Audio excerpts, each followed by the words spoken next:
Muchos acontecimientos narrados en la Biblia sucedieron en una pequeña región del extremo oriental del mar Mediterráneo que no contaba con grandes recursos naturales ni con puertos profundos que la hicieran una potencia marítima. De hecho, esta siempre ha sido una especie de encrucijada para el contacto o el conflicto entre los diversos poderes políticos de la región.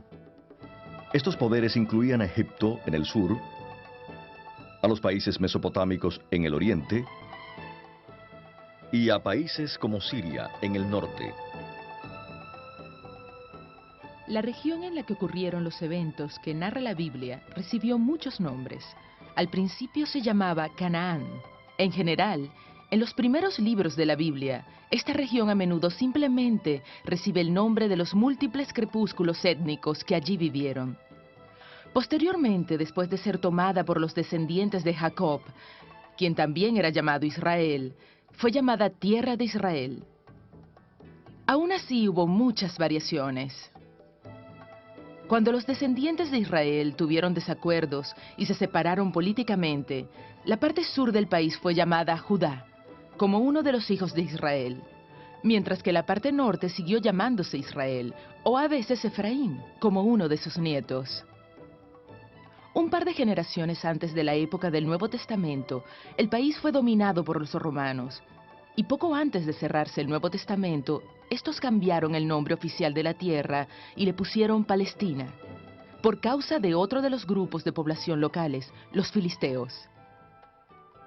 Con el tiempo, la tierra de la Biblia se cubrió con toda una red de caminos internacionales, entre ellos una vía costera llamada la Vía del Mar, que conectaba Egipto con los países del norte y del este.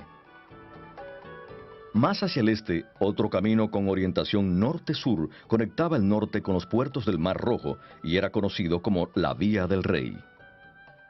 Corría a lo largo del altiplano y llegaba hasta la ribera oriental del Mar Muerto. Aún más al este había otro camino norte-sur que la Biblia llama el Camino del Desierto. Por la dificultosa topografía, había menos carreteras importantes que corrían de este a oeste. Una conectaba la ciudad portuaria de Gaza con destinos comerciales hacia el Golfo Pérsico.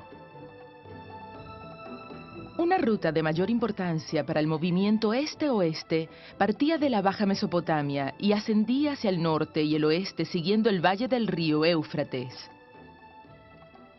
Debido a las duras condiciones del desierto, en una línea directa este-oeste entre Mesopotamia y Canaán, esta ruta seguía el cauce del río y después giraba al sur, hacia Canaán. Esta fue la ruta que Abraham siguió al viajar de Ur en Mesopotamia hacia Harán en el norte, y de nuevo hacia Damasco en el sur, y luego hacia la tierra a la que Dios lo había llamado. También el mar Mediterráneo facilitó los contactos comerciales con los países del oeste, y hubo casos en que el mar también sirvió de ruta para las invasiones del occidente y del norte. La tierra de la Biblia no es precisamente fértil. Se encuentra en los límites del desierto, y de norte a sur de la tierra hay un descenso considerable en el promedio de precipitación anual. Israel está situado justo al norte de la zona desértica más extensa del planeta, la cual se extiende por toda la costa atlántica del desierto del Sahara de Marruecos hasta Senegal y va hacia el este por Libia hasta llegar a Egipto y por el otro lado por Arabia Saudita hasta Pakistán y el noroeste de la India. Es un desierto inmenso, la tierra de Israel se encuentra justo al norte de tal desierto, o sea, la parte sur de Israel es parte de este desierto. Aquí en el sur de Negev todo es extremadamente seco, la precipitación es solo de 25 milímetros al año, pero al avanzar hacia el norte hay una brusca transición hacia un clima más benigno. De modo que el centro y el norte del país disfrutan de un clima que permite sostener una agricultura dependiente de la lluvia. En el invierno, Israel queda bajo la influencia de los llamados sistemas de depresión que llegan con los vientos occidentales. Estos vientos traen lluvia, particularmente en el norte, debido a que la trayectoria de tales sistemas de depresión sigue por lo general una línea que va entre Chipre y Turquía. Relativamente pocos se dirigen al sur. Después la trayectoria es tal que En la parte sur de Israel, en el Negev, el aire se mueve sobre la tierra de Egipto más que sobre el mar. Por eso cuando llueve en el norte y centro, aquí aún está seco. Solo cuando el viento se mueve en dirección noroeste, las lluvias penetran también en el Negev. A veces caen en el sur, pero es raro, por eso en Eilat solo caen 25 milímetros al año. Es uno de los lugares más secos del mundo, mientras que aquí llega a los 90 milímetros. Cerca de Beerseba llega a 200 y en Tel Aviv y Jerusalén llega a 600 o 700 milímetros.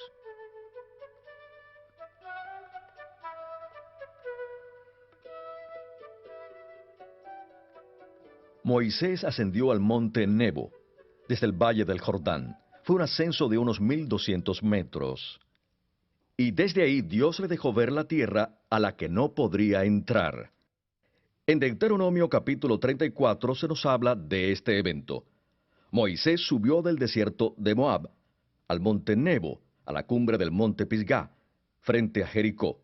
Desde allí el Señor le mostró la región del territorio de Galaad hasta Dan en el norte, las regiones de Neftalí, las regiones de Efraín y Manasés, el territorio de Judá, que llega hasta el mar Mediterráneo, la parte sur de Judá, y la llanura que se extiende desde Zoar hasta Jericó.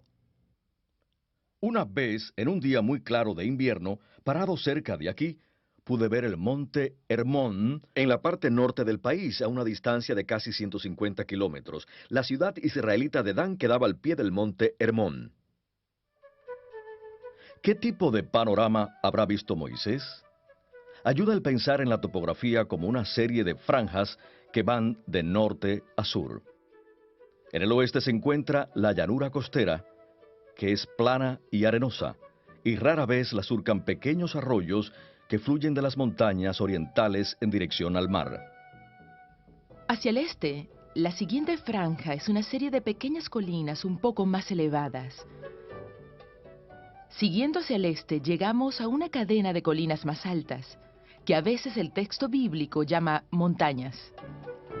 Esta cadena empieza con el monte Gilboa, en el norte, y sigue con Hebrón, en el sur. Desde allí desciende un poco hacia la seca meseta del Negev, en dirección a Beerseba. Aquí, o cerca de esta cordillera, se levantaban las antiguas ciudades de Siquem, Betel, Jerusalén y Hebrón, lo que constituía una importante ruta para los viajes de norte a sur.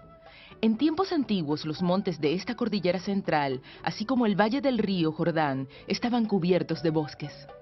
Al este de la cordillera, la elevación se reduce bruscamente de una altura de 800 a 1,000 metros hasta el Mar Muerto, que es el punto más bajo de la Tierra, a más de 400 metros bajo el nivel del mar. El Mar Muerto se alimenta del río Jordán, que baja del norte.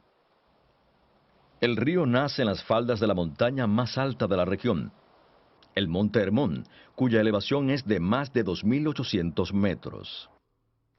El río fluye a través de un área pantanosa conocida como el Valle Uleg, y después desciende a través de profundos desfiladeros hasta el lago Kinneret, también llamado Mar de Galilea, que después de un recorrido de unos 50 kilómetros se encuentra más de 200 metros bajo el nivel del mar. Siguiendo del Valle del Jordán hacia el este, la topografía nuevamente se eleva hacia la altiplanicie en la Transjordania. Esta meseta donde se encuentra el monte Nebo tiene una elevación mayor que la cresta norte-sur al oeste del valle.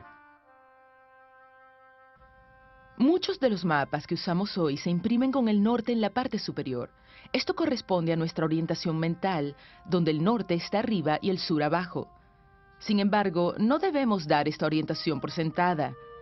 Para algunas culturas de la actualidad, alguna otra dirección es la que está adelante, al frente de uno.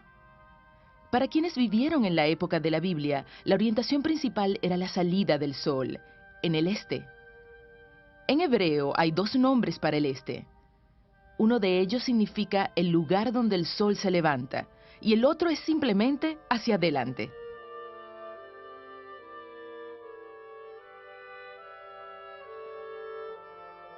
¿Qué fuentes de agua tenían los habitantes del desierto y cómo almacenaban el agua que encontraban? Hay principalmente 3 tipos de fuentes de agua y Y de hecho, todas ellas se mencionan en Proverbios capítulo 5.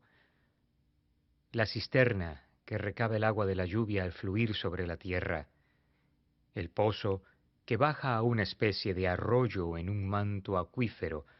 Aunque la corriente parezca seca en la superficie, con frecuencia tiene agua a más profundidad. Y el tercero es el manantial, donde el agua literalmente fluye en algún lugar. Esta es la mejor agua o agua viva. Un pozo es un hoyo cavado por el hombre hasta el manto freático. Dependiendo de la topografía, un pozo puede alcanzar una profundidad de hasta 20 metros. Por ejemplo, este pozo fuera de los muros de la antigua ciudad de Beerseba tenía que bajar por el cerro y llegar hasta el arroyo que corre cerca de la ciudad. Podemos tener una idea de su profundidad dejando caer una piedra y viendo lo que demora en tocar el fondo.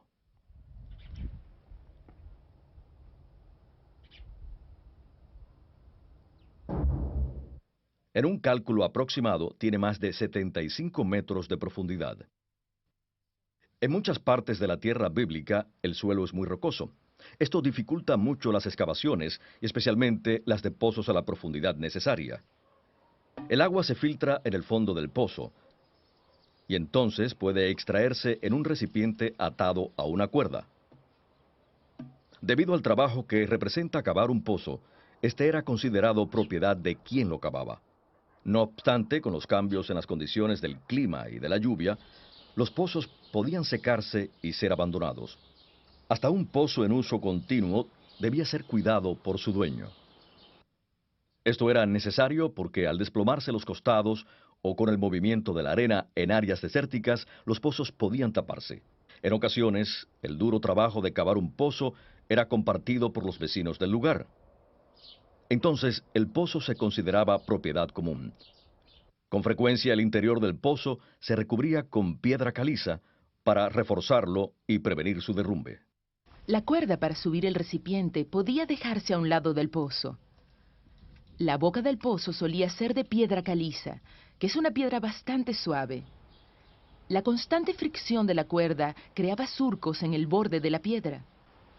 Otro método era construir un simple armazón de madera sobre la boca.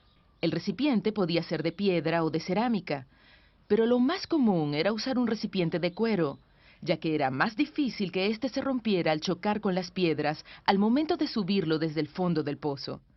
Si un animal trataba de llegar al agua del pozo, podía caer y morir. Como el cuerpo del animal muerto podía entonces echar a perder el agua del pozo, se acostumbraba a taparlo con una piedra pesada, para que ni un animal grande la pudiera empujar. Una cisterna era un lugar hecho por el hombre para almacenar agua. El suelo de la tierra bíblica es tal que con frecuencia no absorbe el agua con rapidez. Cuando llueve, el agua comienza a correr en lugar de penetrar. La cisterna permitía acumular esta agua para usarla durante los meses de sequía en el año. Aunque la precipitación se limita a solo 4 o 5 meses del año, el promedio de lluvia puede acumular en las cisternas el agua suficiente para el consumo del resto del año. La cisterna era un hoyo en la tierra. Normalmente era cavada por la gente, pero a veces era un hoyo natural adaptado para almacenar agua. Las cisternas podían tener 6 metros de ancho y 6 metros de profundidad, y aún más. Al principio eran cortadas en la roca, lo que no permitía que el agua se filtrara.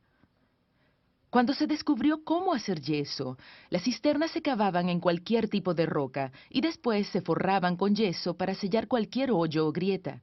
Jeremías habla de la inutilidad de cisternas rotas que no retienen el agua.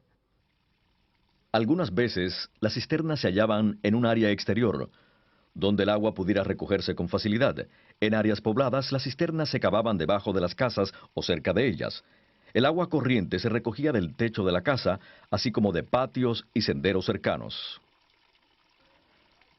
A veces el acceso al agua era como sacar agua de un pozo, pues se bajaba un recipiente al agua. Sin embargo, en muchos casos, la cisterna se construía con escalones para entrar en ella. Esto facilitaba el llegar al agua y también permitía efectuar la importante tarea de limpiar la cisterna. El agua, al entrar en la cisterna, arrastraba tierra, la cual se asentaba en el fondo. Tras varios años de uso, este sedimento casi llenaba la cisterna, lo que reducía grandemente su capacidad y eventualmente la hacía inútil. Fue en una de estas cisternas lodosas donde mantuvieron al profeta Jeremías, como si estuviera en una prisión. La diferencia entre una cisterna y un pozo consistía en que la cisterna recibía su agua de una fuente a cierta distancia de ella, mientras que el agua de un pozo se acumulaba de las inmediaciones. En el contexto bíblico no siempre resulta claro si se habla de un pozo o de una cisterna.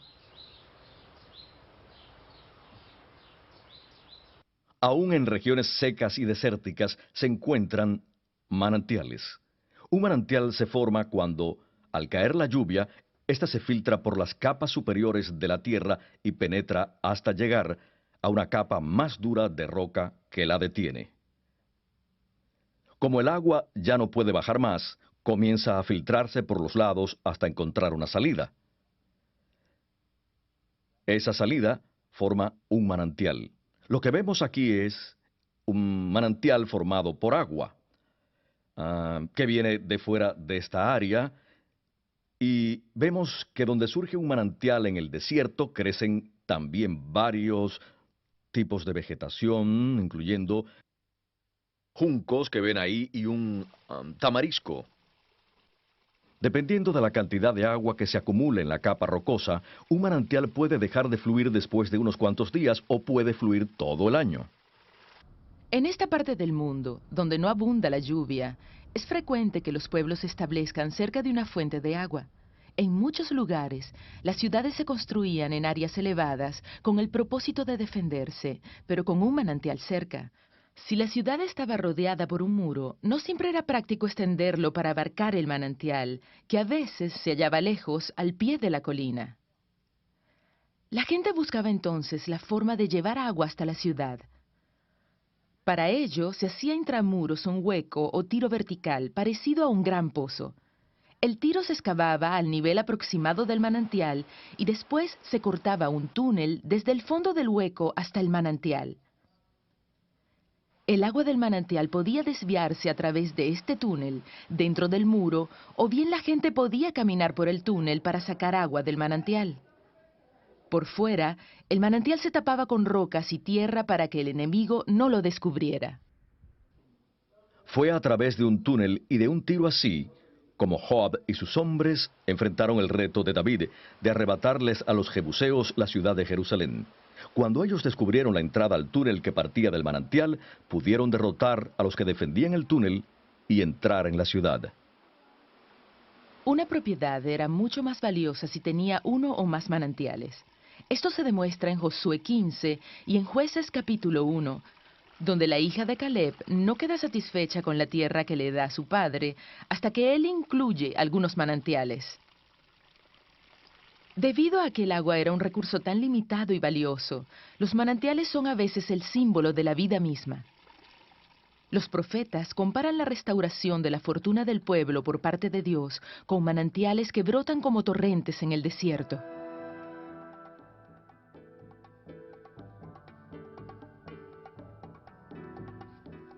Aunque se dice que Abraham vivía en una ciudad cuando Dios lo llamó a la tierra de Canaán, básicamente la Biblia lo describe como un nómada o seminómada. Abraham vivía en una tienda de campaña e iba de un lado a otro con sus rebaños y manadas. Probablemente las tiendas que Abraham y su familia usaban eran muy semejantes a las que en la actualidad usan los nómadas del desierto en el Medio Oriente. Los más prominentes entre esos nómadas son los beduinos. La tienda se construye con tela y postes. La tela es un tejido de pelo de cabra, el cual resulta ideal para la vida en el desierto. Es lo suficientemente ralo para permitir que el aire circule en el cálido clima del desierto. En las raras ocasiones en que llueve, el pelo de cabra se expande y se vuelve casi a prueba de agua. Las cabras criadas en el Medio Oriente son generalmente negras, así que las tiendas también lo son. En el Cantar de los Cantares, la negrura de las tiendas es un símbolo de la belleza de la mujer. Mayormente, la tienda estaba abierta de un lado durante el día y en los días de calor era posible enrollar varios de sus lados. La tienda podía dividirse en secciones colgando una tela, con lo que un espacio grande se dividía en dos más pequeños. Entre los nómadas se daba especial énfasis a la hospitalidad hacia los visitantes. En Génesis 18 leemos que Abraham recibe a los visitantes cuando estaba sentado a la entrada de su tienda a la hora en que hacía más calor. Aunque desde la época de Jacob los descendientes de Abraham vivían en viviendas más permanentes en Egipto y en Canaán, la cultura de vivir en tiendas siguió siendo parte de su herencia. Cuando el pueblo de Benjamín decidió rebelarse contra el nieto del rey David, el clamor fue: «A tus tiendas, oh Israel», aun cuando el siguiente versículo nos dice que vivían en ciudades. No era este un llamado a la batalla, más bien el significado era: «volvamos a casa». Cuando llegaba el momento de que el nómada empacara sus pertenencias y se mudara a otro lugar, necesitaba un medio confiable para transportar sus cosas. Por lo general, la topografía era áspera y no permitía el uso de carros o carretas. En su lugar, los nómadas usaban camellos para llevar sus pertenencias. La evidencia arqueológica sugiere que los camellos tal vez fueron domesticados hacia el 3000 a.C. Primero se les menciona en la Biblia en Génesis 12, entre las posesiones de Abraham.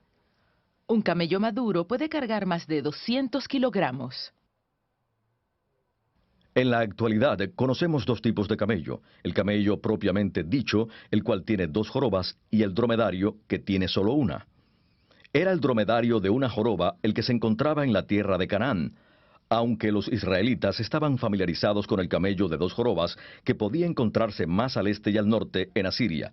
Debido a esta joroba en la espalda del camello, para poder montarlo era necesario ponerle un asiento diseñado especialmente para ello. El asiento era de madera.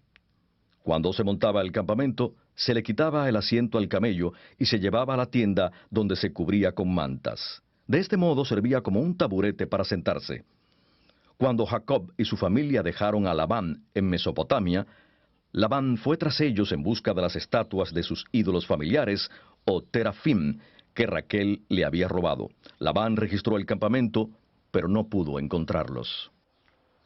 Cuando fue a registrar la tienda de Raquel, ella estaba sentada en medio de la tienda sobre la silla del camello, pues había escondido bajo esta las pequeñas estatuas y Labán no las encontró.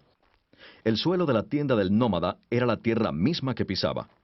Este suelo de tierra se cubría normalmente con esterillas tejidas con pelo de camello o de cabra o con carrizos. Después de que los israelitas capturaron la ciudad de Jericó, Acán tomó varias cosas prohibidas. No le fue difícil cavar un hoyo en el suelo de su tienda, esconder ahí las cosas robadas y cubrirlas con la esterilla.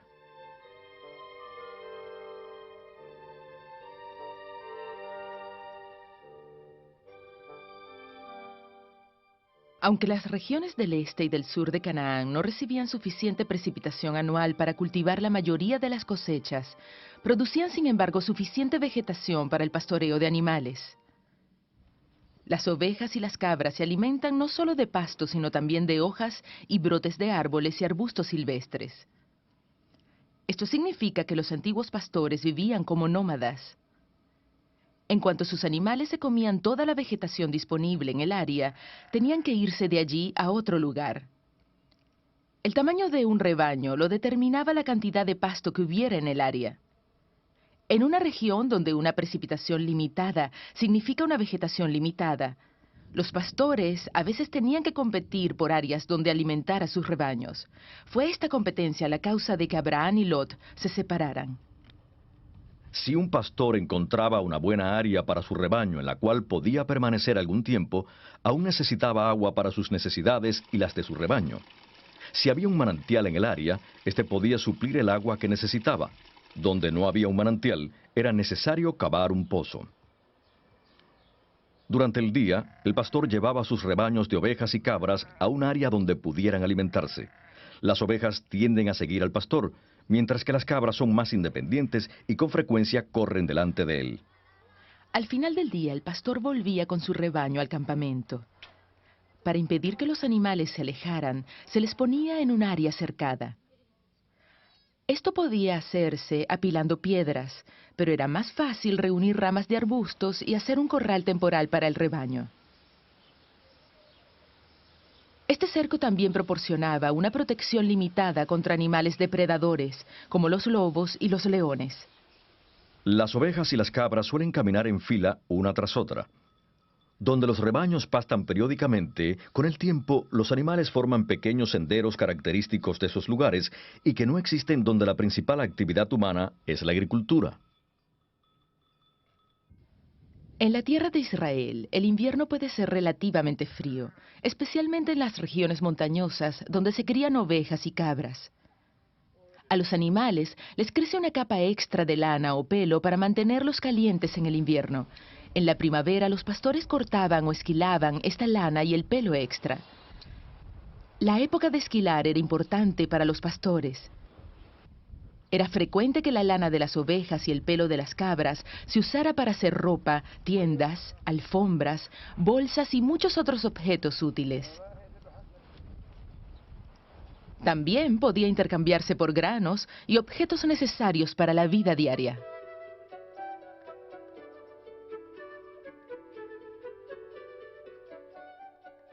Jacob y su familia fueron a Egipto como pastores. Allí parecen haber mantenido esta forma de vida hasta cierto punto, y así encontramos a Moisés pidiéndole permiso al faraón para ir al desierto con sus rebaños y manadas.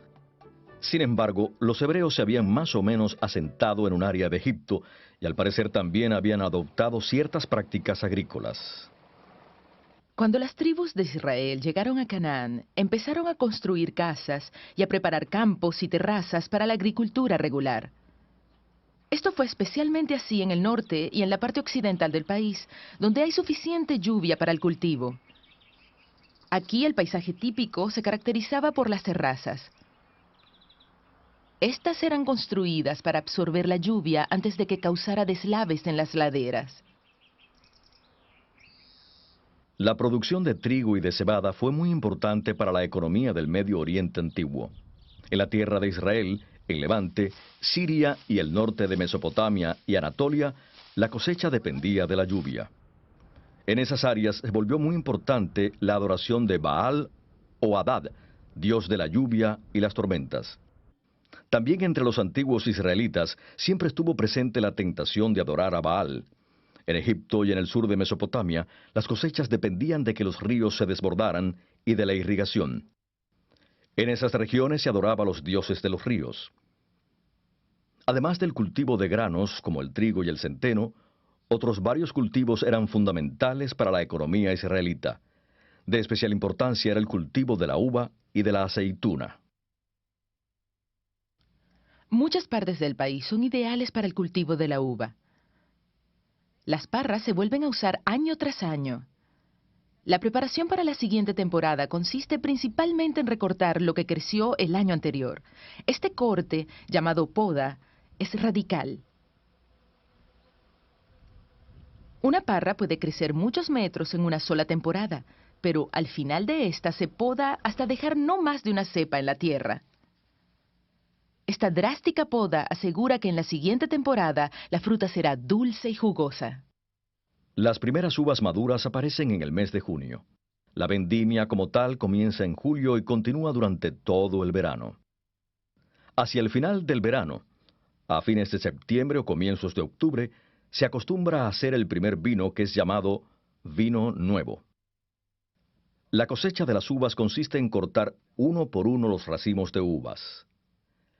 Cuando las uvas se secaban al sol, para hacer pasas, estas, como los higos, se recogían en bloques y se prensaban para poder almacenarlas largos periodos de tiempo. Esos bloques podían llevarse en los viajes y proveían una buena fuente de energía en el camino.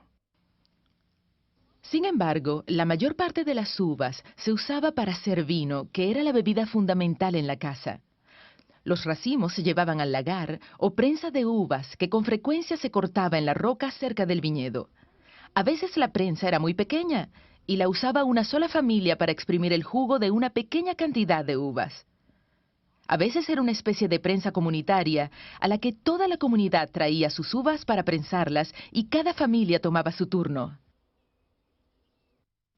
Cuando los trabajadores pisaban las uvas, se partía la cáscara y al salir el jugo, el piso de la prensa podía volverse muy resbaloso.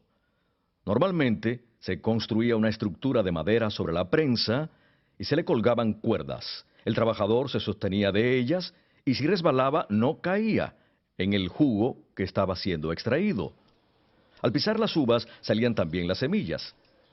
Si éstas se partían, entonces el vino salía amargo. Por esta razón, el apisonado se hacía con los pies descalzos para que las semillas no se quebraran. El jugo de las uvas exprimidas fluía del piso a un hoyo o a una cuba. De ahí se pasaba a recipientes de barro u odres de cuero. En unos cuantos días, el azúcar natural del jugo comenzaba a fermentar. Se le llama vino nuevo en las primeras etapas de la fermentación, cuando el contenido del alcohol es relativamente bajo. El vino nuevo solo se encontraba en otoño, a principios de septiembre. Tras otro periodo de 2 o 3 semanas, la fermentación resultaba en vino. Si se dejaba que el proceso de fermentación continuara, el resultado final era vino amargo o vinagre. Ya que en el mundo antiguo no había medios de refrigeración, se usaban otros métodos para retrasar el proceso de fermentación. Esto se hacía principalmente añadiendo al vino un agente endulzante como la miel. Esto era llamado vino dulce, como en el día de Pentecostés en Hechos 2. Este vino se podía conservar durante muchos meses. En el mundo antiguo, el vino también se concentraba para conservarlo, y normalmente se diluía con agua antes de tomarlo. Primero el vino concentrado se vertía en una vasija y después se agregaba agua en una proporción de 3 o 4 partes de agua por una parte de vino. Solo después se bebía el vino. Como con otras cosechas, el tiempo de la vendimia y la consiguiente producción de vino nuevo era una época de gran celebración. Los olivos crecen por toda la región del Mediterráneo y un importante aspecto de la cultura humana en esa región, casi desde el principio de la historia documentada, ha sido la producción de aceite de oliva. La aceituna es el pequeño fruto del olivo. En octubre, cuando madura, produce aceite. Las aceitunas se cosechan sacudiendo el árbol o golpeando sus ramas con un palo largo. Esto hace que las aceitunas caigan a tierra donde se recogen. El aceite se extrae prensando las aceitunas. A diferencia de la extracción del jugo de uvas que se hace pisándolas, para extraer el aceite de las aceitunas hay que aplastarlas bajo un peso considerable. Dependiendo de la cantidad de aceitunas a prensar, había diferentes tipos de prensas. La idea era rodar una piedra pesada sobre las aceitunas. Como resultado de pasar una piedra sobre las aceitunas, se obtenía una pasta espesa, que además del aceite contenía la pulpa y las semillas de las aceitunas. Esta pasta se ponía en canastas especiales, las cuales se colocaban bajo un tronco fijado a una pared. El primer aceite que salía era el de mayor calidad. Era el más claro y sabroso. Este primer aceite era el que se usaba en el servicio del templo, para quemarlo en la menorá o candelabro de 7 brazos, o para presentarlo con las ofrendas de granos que se mezclaban con aceite. El palo largo actuaba como un fulcro en las bolsas con la pulpa de aceitunas. El fulcro aplicaba peso sobre las bolsas exprimiendo el aceite. A mayor peso, más aceite se exprimía. A menor distancia de la bolsa, menos aceite de oliva se exprimía. Si se añadía peso y más distancia, se ejercía más presión. Claro, la calidad del aceite era menor, mientras más peso había en las bolsas. El aceite de mayor calidad era el que salía solo sin la ayuda del peso. El aceite era un saludable componente de la dieta. Se usaba para cocinar, para mojar el pan y muchas otras cosas. Con la pulpa que quedaba después del prensado se alimentaban animales o se quemaba para calentar la casa. El olivo es un árbol muy resistente y se regenera aún cuando se le recorte. Por eso los nuevos retoños que brotan de un tocón muerto se usaban a veces como símbolo de la vida nueva.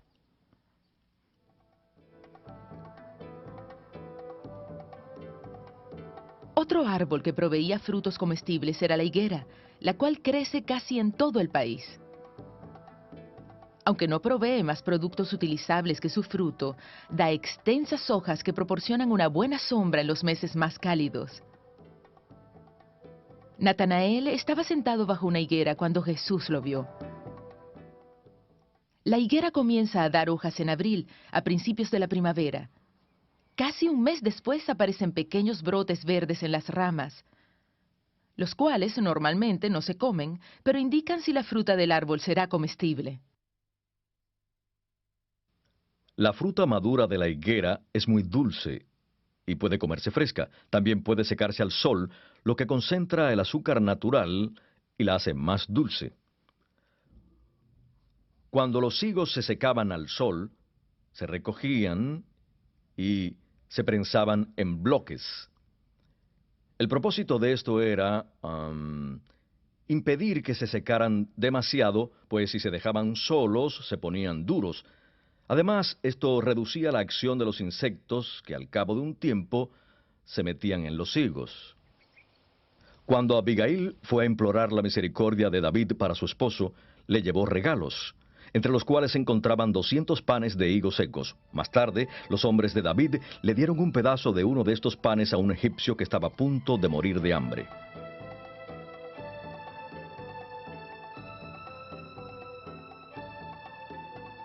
Aunque en la mayor parte del país cae lluvia suficiente para permitir el buen desarrollo de los cultivos, en muchos lugares el suelo es aún muy rocoso. Esto dificulta el cultivo de la tierra. La siembra de granos tenía lugar en octubre, en las semanas anteriores a la llegada de las primeras lluvias. Por lo regular, el primer paso era remover de la parcela las piedras grandes y llevarlas hasta los bordes del terreno, donde formaban una especie de cerco o valla que marcaba los límites. Por lo general, la altura de esta valla no lograba impedir la entrada de algunos intrusos o de animales. Simplemente era un modo conveniente de remover las piedras del terreno. El siguiente paso era sembrar la semilla. La semilla se llevaba en una bolsa o en un pliegue de la ropa exterior y se sembraba lanzándola de modo que se extendiera uniforme sobre la superficie. Aunque la semilla era un producto valioso, la siembra no era una operación precisa. En la parábola del sembrador, Jesús dice que las semillas podían caer en lugares donde el arado no las cubriría. Algunas podían caer entre los espinos que crecían al borde del terreno, algunas podían caer entre las rocas, donde no podía ararse, y otras podían caer sobre los duros caminos que pasaban al lado del terreno. Después, el agricultor araba la tierra para cubrir la semilla. La semilla que quedaba en la superficie podía ser comida por las aves o las hormigas, y aún la que no era comida difícilmente echaba raíces. El arado era de madera, y solo la punta era de hierro y lo suficientemente fuerte para hundirse en el terreno rocoso. El arado se ataba a un animal, por lo general un burro o un buey. El animal llevaba un yugo alrededor del cuello y el arado se le ataba al yugo. A veces, cuando la tierra era particularmente difícil de arar, se usaba más de un animal. El yugo podía ser de madera o de cuerda. El granjero llevaba consigo la aguijada o una vara puntiaguda. Con esta aguijada podía mantener al animal en la dirección correcta y obligarlo a moverse si se ponía testarudo. La época de la cosecha era en la primavera o a principios del verano. La cebada maduraba antes que el trigo y estaba lista para cosecharse a fines de abril. El trigo maduraba varias semanas más tarde y estaba listo en junio, al comenzar el verano. Trigo y cebada, las dos principales cosechas de alimentos básicos en la época bíblica, crecían como muchos granos individuales en un tallo alargado que terminaba en una espiga llena de grano. El objetivo del proceso de la cosecha era obtener el grano de tal manera que pudiera usarse para alimento. Los granos individuales servían como alimento para la gente, especialmente después de molerse como harina. Esto significa sacar el grano del terreno, separarlo de la espiga, quitarle la cáscara externa y finalmente molerlo hasta convertirlo en harina. La primera etapa de este proceso era recoger el grano. Esto se hacía con una especie de cuchillo curvo llamado hoz. El segador tomaba con una mano un puñado de tallos y con la otra cortaba los tallos con la hoz. La verdadera operación parecía más la de arrancar los tallos que la de hacer un corte limpio. Con este haz de tallos, el segador hacía una gavilla, pues era más fácil manejar las gavillas que las pilas de tallos sueltos. También se podía parar una gavilla para que las espigas del grano quedaran separadas del suelo húmedo mientras terminaba la cosecha. Entonces se llevaban las gavillas a la era, la cual se encontraba cerca del terreno en que se cultivaba el grano. Según la ley israelita, cualquier tallo que se cayera debía dejarse en el terreno para que lo recogiera la gente pobre, por ejemplo, las viudas. Esto se llamaba rebusca. Esto es lo que estaba haciendo la viuda Ruth en los campos de Booz, cerca de Belén. La trilla es el proceso por medio del cual los granos se separan del tallo y de la espiga. Esto se realizaba sobre una superficie plana llamada era. Las gavillas se apilaban en el centro de la era, se tomaba el grano de la pila y se ponía una capa en el suelo o alrededor de la pila. Un tablón especial llamado trillo o tabla de trillar se pasaba sobre el grano. El fondo del tablón estaba tachonado de pequeñas piedras incrustadas en el tablón. El trillo era arrastrado por un animal mientras el trabajador normalmente se paraba o se sentaba en el tablón, añadiendo a este su propio peso. Al pasar las piedras sobre el grano, cortaban los tallos y liberaban los granos individuales de la espiga. La cubierta externa o cáscara que cubría el grano también se desprendía del grano. A veces se acostumbraba a insertar en el tablón dientes de metal en lugar de piedras. Este era un tipo de trillo más caro y más eficiente.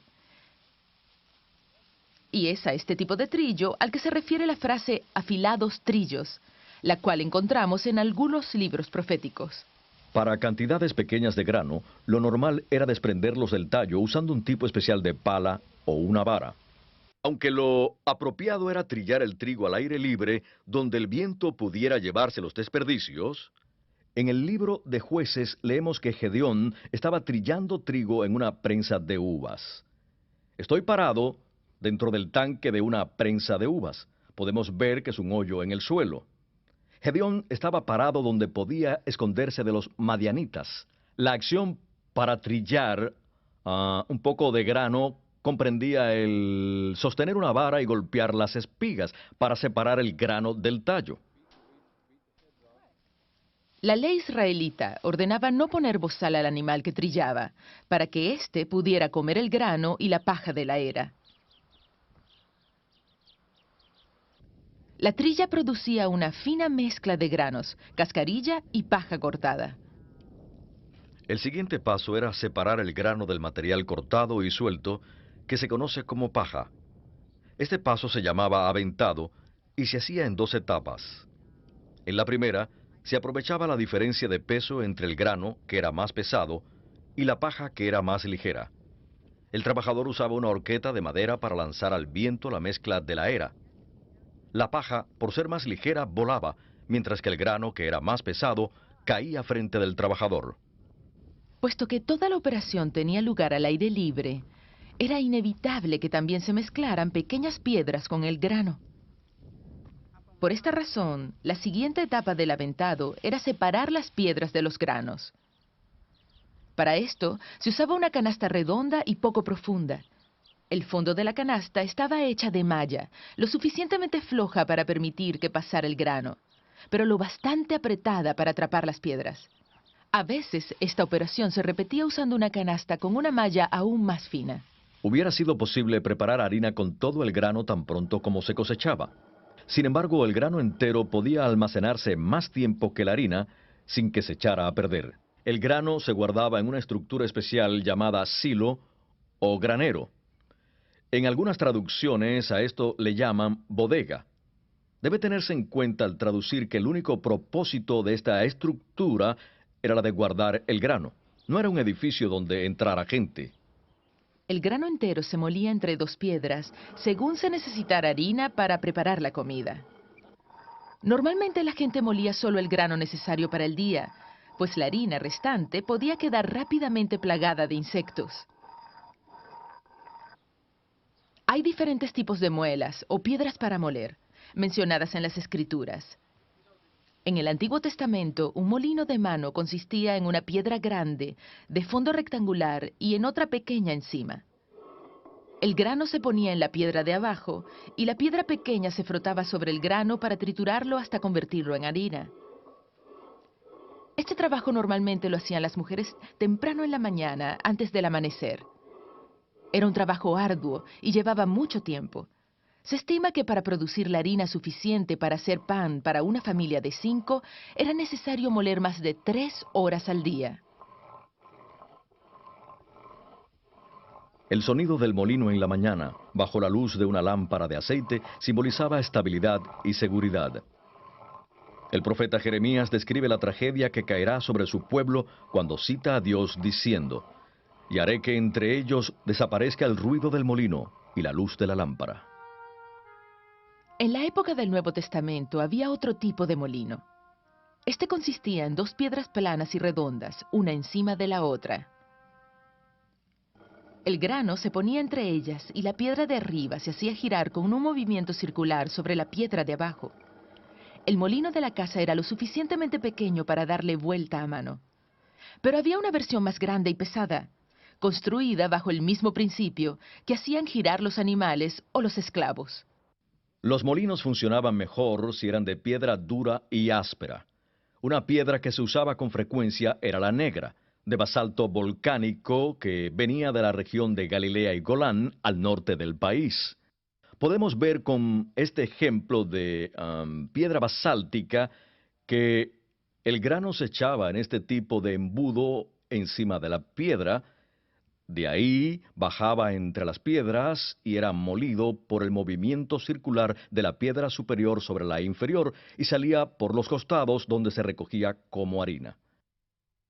La harina molida se mezclaba con agua y se revolvía a mano hasta que la masa alcanzaba una consistencia uniforme.